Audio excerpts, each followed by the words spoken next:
12 years ago, the Black Dawn tore open the sky.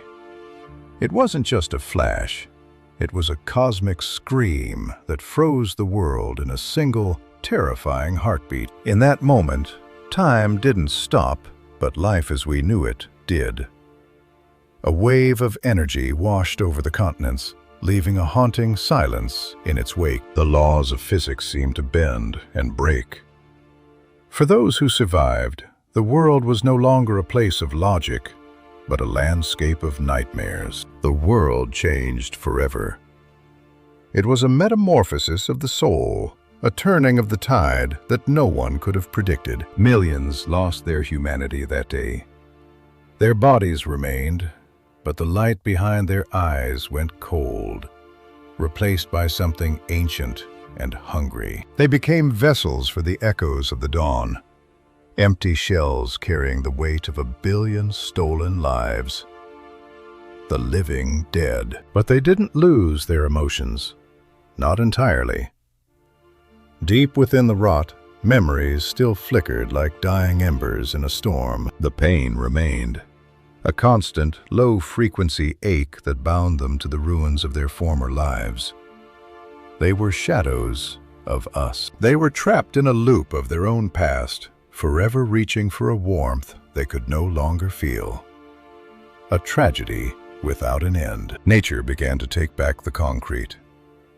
The silence was only broken by the occasional groan of the restless dead and the wind through the pines. And in the deepest ruins of what once was our civilization, a miracle occurred.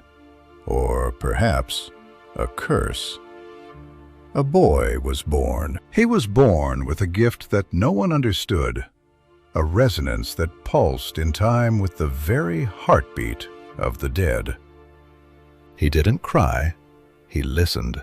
He felt the world not through sight or sound, but through the frequency of the souls around him. He was the first of his kind, the bridge between the living and the lost. The resonant. His name is Kale. For 12 years he has wandered the silence, a ghost among ghosts, searching for a meaning in the static. He belongs to neither world.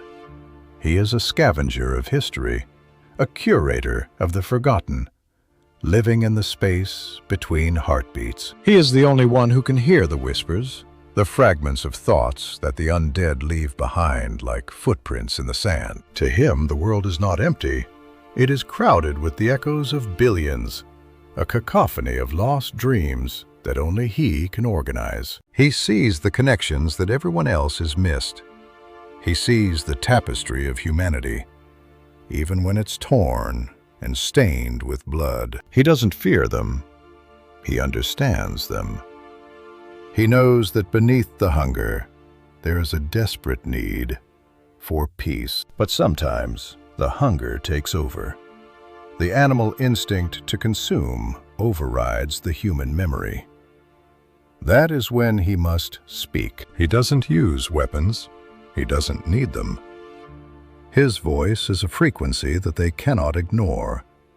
It is the command of the blood. He taps into the very energy that keeps them standing.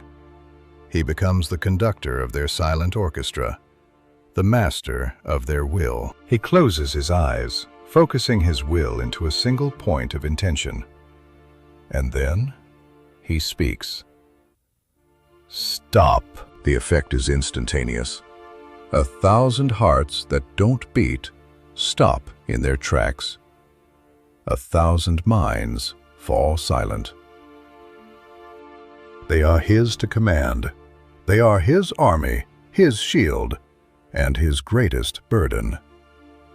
He is the boy who commands the dead. He walks among them as a king of ghosts, a leader of a nation that has forgotten how to speak, but still knows how to follow. But then, something impossible happened.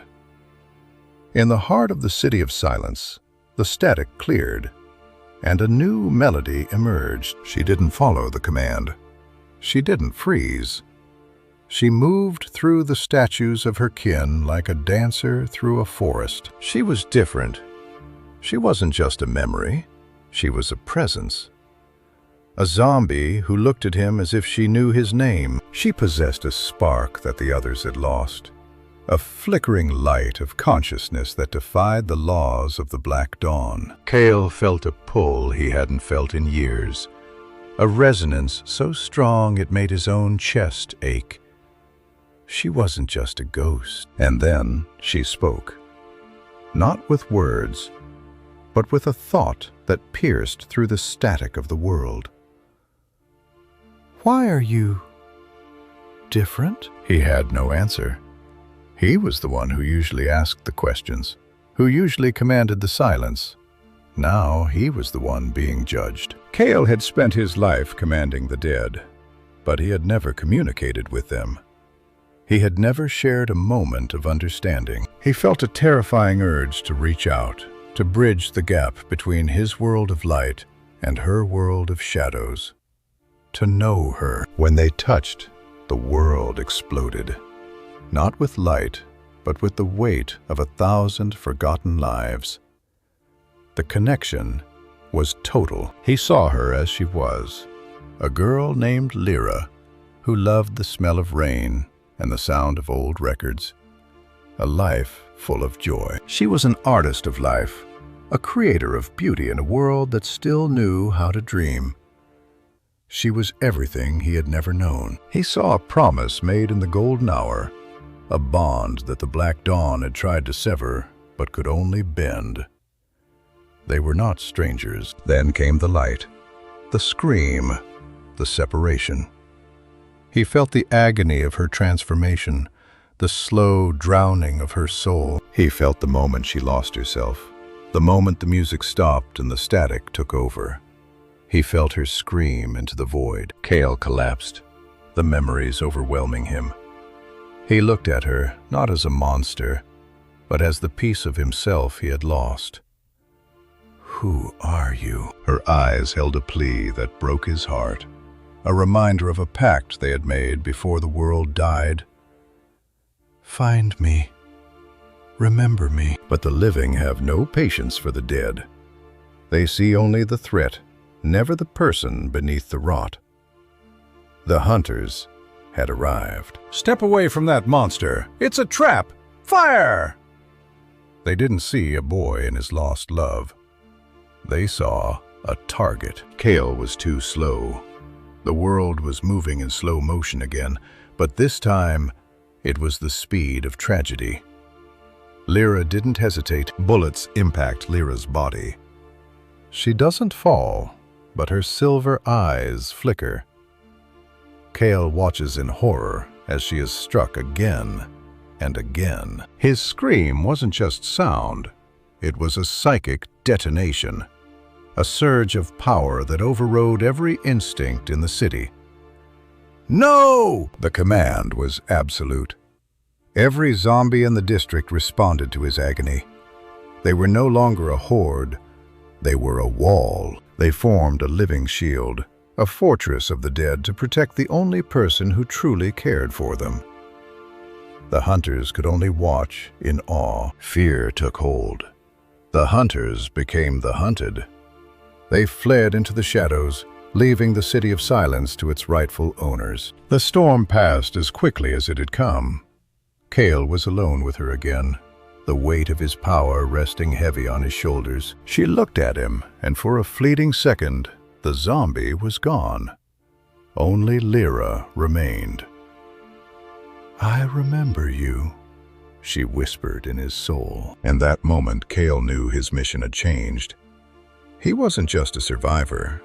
He was a seeker, a boy searching for the soul of the world. This was no accident. This was the beginning of a revolution of the heart.